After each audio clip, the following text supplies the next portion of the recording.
अस्सलाम वालेकुम, मैं हूं इमरान आज़म और आप देख रहे हैं मेरा यूट्यूब चैनल इमरान आज़म व्यूज़। नाजरीन, 2025-26 का जो आइंदा माली साल का बजट है वो 10 तारीख को पेश किए जाने का इम्कान है।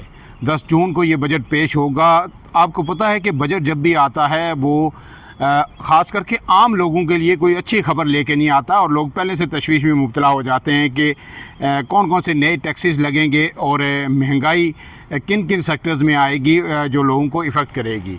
लेकिन अभी तक जहाँ दूसरी तफसीलात सामने आ रही हैं कि नए टैक्सेस लगाए जा रहे हैं लेकिन कुछ चीज़ों में जो है छूट भी दी जा रही है, वहाँ एक तशवीशनाक ख़बर जो अब सामने आई है जिस पर बड़ा सीरियसली गौर हो रहा है वो है कि सोशल मीडिया की जो कमाई है अब उसको भी टैक्सेस के दायरे के अंदर लाया जा रहा है। इससे पहले तो आप सोशल मीडिया को इंटरटेनमेंट के तौर पर ले रहे थे और फिर इसके बाद जो व्लॉगर्स जब इसमें आए और एक बड़ी कमाई का ज़रिया बन गया व्लॉगर्स के लिए, तो व्लॉगर्स हूँ, टिकटॉकर्स हूँ या जो दीगर इंस्टाग्राम के पे काम करने वाले लोग हूँ, फेसबुक पे काम करने वाले लोग हूँ, जितने भी सोशल मीडिया प्लेटफॉर्म्स हैं, अब हुकूमत ने ये फ़ैसला किया है कि उनकी आमदन पर भी टैक्स आयद किया जाएगा। इस हवाले से तफसीलात आपके सामने रख देता हूँ कि अब ये जो कमाई है ये फ्री नहीं होगी, बगैर टैक्सेस के नहीं होगी। अब हुकूमत की नज़र जो है इस सेक्टर पे भी पड़ गई है और जो लोग अपना रोज़गार कमा रहे थे सोशल मीडिया के मुख्तलिफ प्लेटफॉर्म्स के ज़रिए, उनकी आमदन पर भी बाहरी टैक्स आयद किया जाएगा। ये जनाब जो तजवीज़ आई है ये institute of cost and management accountants of Pakistan ने दी है और उन्होंने ये तजवीज़ दी है हुकूमत को कि जो सोशल मीडिया की कमाई है, चाहे वो टिकटॉक से हो, यूट्यूब से हो या फिर इंस्टाग्राम से हो, फेसबुक पे हो, इस पर कम से कम 3.5% के तनासब से जो है टैक्स आयद किया जाए। और हुकूमत को ये कहा गया है कि आप ये टैक्स इस शरह से अगर आयद करेंगे तो उससे हुकूमत को जो सालाना है तकरीबन 52 अरब रुपये से ज़ायद की आमदन होगी। इसलिए अब हुकूमत इस पर सीरियसली गौर कर रही है और तवक्को है कि जो है ये टैक्सेस आइंदा साल से सोशल मीडिया की जो भी आमदन होगी उस पर आयद कर दिए जाएंगे। इसके साथ साथ जो है दूसरी खबर जो आपके लिए है वो भी बड़ी अहम है, वो ये है कि जनाब आज से एक मतलब फिर पाकिस्तान के अंदर जो है पोलियो मुहिम का आगाज़ कर दिया गया है। पोलियो एक बड़ा मूज़ी मर्ज़ है जो सारी ज़िंदगी के लिए आपके बच्चों को माजूर कर सकता है।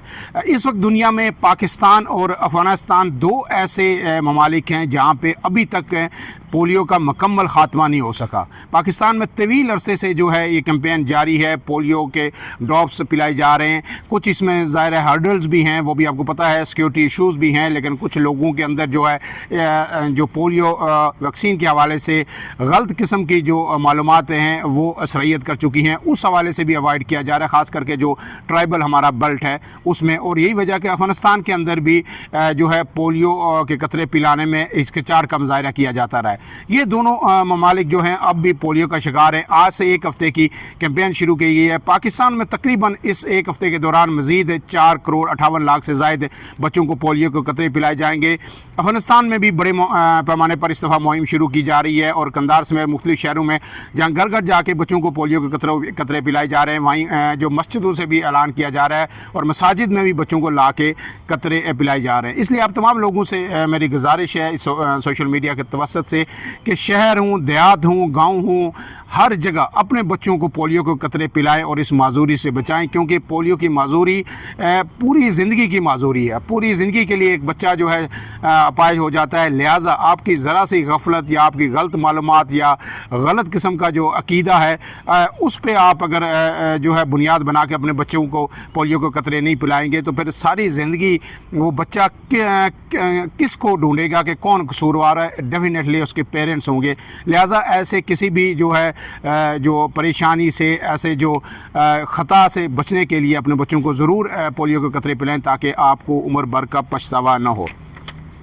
اب اس کے ساتھ جو تیسری جو خبر ہے وہ بھی جو مسلسل جو ہے بات تو ہو رہی ہے سوشل میڈیا پہ بھی اور جو ہمارا مین اسٹریم میڈیا ہے، لیکن اب جو ہے وار فوٹنگز پہ اس کو ایڈریس کرنا چاہیے۔ وہ بڑی تشویشناک یہ صورتحال ہے اس وقت غزہ کی۔ غزہ کے حوالے سے جس طرح بات ہونی چاہیے اسلامی ممالک کے پلیٹ فارم سے وہ نہیں ہو رہی، روٹین میں بات ہو رہی ہے، لیکن سخت ترین رد عمل یا سخت ترین موقف اختیار اب تک نہیں کیا گیا۔ یہی وجہ ہے کہ اسرائیل دن بہ دن جو ہے جارحیت اپنی اس میں اضافہ کر رہا ہے، اور اب جو تازہ ترین حملے ہوئے ہیں اس میں مزید جو ہے درجنوں فلسطینی شہید ہو گئے ہیں۔ تازہ ترین حملوں میں 23 فلسطینی اب تک شہید ہو چکے ہیں، اور اب تک یہ جو اعداد و شمار اب تک ہیں یہ اس لیے جو ہے تقریباً 50% یہ اعداد و شمار ہے کیونکہ جو ملبہ ہے غزہ کے اندر ہزاروں لوگ اس کے نیچے دبے ہوئے ہیں، لاشیں دبی ہوئی ہیں فلسطین کے اندر۔ تو اب جو وزارت صحت جو اب تک جو اعداد و شمار جاری کر رہی ہے اس کے مطابق 53,900 فلسطینی جب سے یہ جنگ شروع ہوئی ہے 7 اکتوبر 2023 سے اسرائیل کی بمباری شروع ہوئی ہے غزہ پر، اب تک شہید ہو چکے ہیں۔ 53,000 اگر ہیں تو یہ تعداد اس سے ڈبل ہے۔ جو معتاد اندازہ ہے اس کے مطابق تقریباً 1 لاکھ سے زائد فلسطینی اب تک شہید ہو چکے ہیں، جس میں بہت بڑی تعداد، اگر زیادہ نہیں تو 50% تعداد بچوں کی ہے، معصوم بچوں کی ہے۔ اس کے بعد آپ کو پتہ ہے کہ غزہ میں ایک بڑا انسانی بحران ہے، بھوک سے اب بچے مرنا شروع ہو گئے ہیں، لیکن کچھ ادارے تو اس میں بول رہے ہیں، کام بھی کر رہے ہیں، لیکن جو مسلمانوں کی حکومتیں ہیں، جو OIC ہے، اس کا ابھی تک وہ اسٹرانگ موقف نہیں سامنے آیا جس کی آنے کی اشد ضرورت ہے، اور دنیا کو یہ بتانا ہے کہ پوری مسلم امہ جو ہے جو یہ جارحیت ہے اس کے خلاف یکجان ہے۔ آپ کے بچے مر رہے ہیں اور جس وحشیانہ طریقے سے اسرائیل ان کو مار رہا ہے، اب ضرورت ہے کہ پاکستان سمیت سعودی عرب، پاکستان، قطر، UAE تمام ملک جو ہے مل کے اس کے خلاف آواز اٹھائیں۔ اس کے ساتھ ساتھ یہ بھی بڑا المیہ ہے کہ جو اب تک جو صحافی شہید ہو چکے ہیں اس جنگ میں، ان کی تعداد جو بتایا جا رہا ہے کہ جناب تقریباً 220 کے قریب ہے۔ 220 فلسطینی اور دیگر جو صحافی تھے جو یہاں پہ اس غزہ وار کو کور کر رہے تھے، وہ اب جو ہے اب تک شہید ہو چکے ہیں۔ تازہ ترین جو ہلاکت ہوئی ہے وہ ایک ریسکیو اہلکار کی ہے، اس کے ساتھ جو ہے فلسطینی صحافی حسن مجدی، وہ اپنے خاندان کے کئی افراد سمیت جو ہے شہید ہوئے ہیں۔ ان کے گھر پر اسرائیلی میزائل حملہ کیا گیا ہے۔ تو اسرائیل نہ صحافیوں کو چھوڑ رہا ہے، نہ عام شہریوں کو چھوڑ رہا ہے، نہ بچوں کو چھوڑ رہا ہے، نہ خواتین کو چھوڑ رہا ہے، نہ ریسکیو اہلکاروں کو چھوڑ رہا ہے۔ تو یہ پوری دنیا کے لیے جو ہے لمحہ فکریہ ہے۔ جس طرح بھارت نے پاکستان میں جو کچھ کیا کہ نہتے شہریوں کو جو ہے نشانہ بنایا، اس کا پھر بھارت نے خمیازہ بھی بھگتا۔ اب وقت آ گیا ہے کہ اسرائیل کے خلاف بھی مسلم امہ اور عالمی دنیا، امریکہ جو ہے اس کو شہ دے رہا ہے، امریکہ اس کی پشت پناہی کر رہا ہے، لیکن اب برطانیہ سمیت دیگر یورپی ممالک میں آوازیں جو ہے اٹھنا شروع ہو گئی ہیں، اور مضبوط آوازیں اٹھنا شروع ہو گئی ہیں۔ عوام جو ہے طویل عرصے سے سڑکوں پہ ہیں اور اس جارحیت کو بند کرنے کے لیے وہ جدوجہد کر رہے ہیں۔ اسرائیل کے اندر بھی ان نہتے شہریوں اور بچوں کو جس طرح نشانہ بنایا جا رہا ہے اس کے خلاف آوازیں اٹھ رہی ہیں۔ اب وقت آ گیا ہے کہ اسرائیل کو مکمل طور پر اسرائیل کا بائیکاٹ کیا جائے، شٹ اپ کال دی جائے، اور یہ جو ہلاکتیں ہو رہی ہیں اس کو روکا جائے۔ اور اب یہ خبر بھی ایک مثبت خبر آج سامنے آئی تھی کہ مالٹا نے فلسطین کی حکومت کو تسلیم کر لیا ہے۔